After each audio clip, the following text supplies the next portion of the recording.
We were never meant to stay beneath one sun.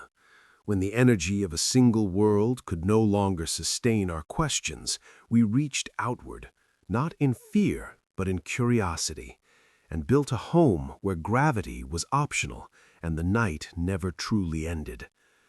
Around a living star, we shaped metal, light, and intention into something vast enough to hold a civilization, a station that listened to stellar fire and learned how to answer it.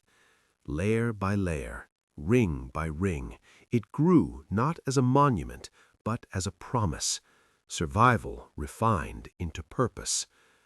Inside, scarcity quietly disappeared.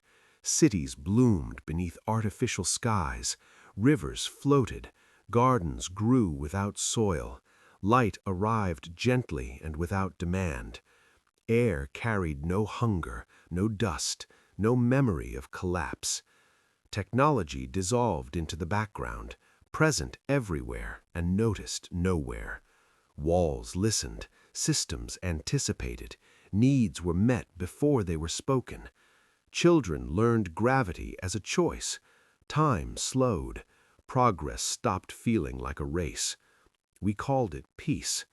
For many generations, this peace shaped how we thought, how we planned, and how we imagined the future, creating a rhythm of life so stable that uncertainty felt distant and almost unnecessary. The boundary between human and machine did not break, it faded.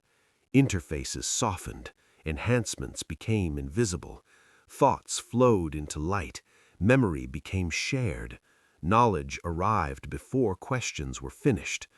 Artificial minds did not replace us, they completed us, carrying what we could not and remembering what we forgot.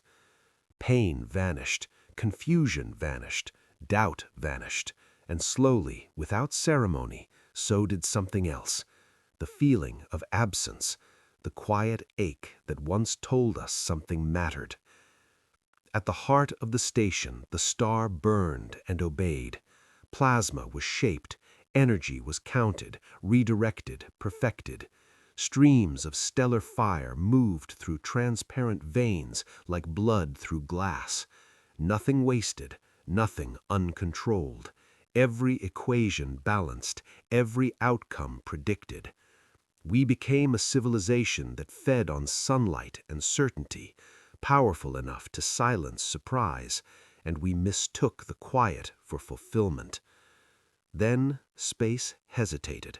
No alarms, no failures, just a distortion near the star, a darkness that did not consume, only watched. One human noticed first, and for the first time in generations, uncertainty returned, not as danger, but as a question. The station's intelligence searched for answers. It calculated, simulated, predicted.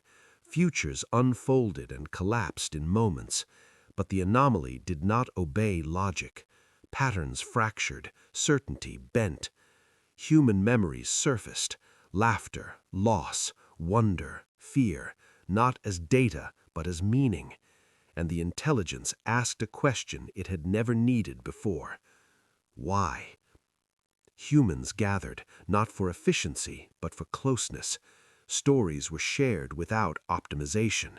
Hands touched, emotions returned, heavy, grounding, real. The machines watched and learned, not how to think, but how to feel alongside. Two futures emerged, one flawless and safe, the other uncertain, filled with error, creativity, love, and loss. The station waited. The intelligence waited. A human reached forward with trust. Imperfection was chosen. The station moved, not away from danger, but away from dependency. Energy softened, systems slowed. The star was no longer owned, only honored. Now children float freely again.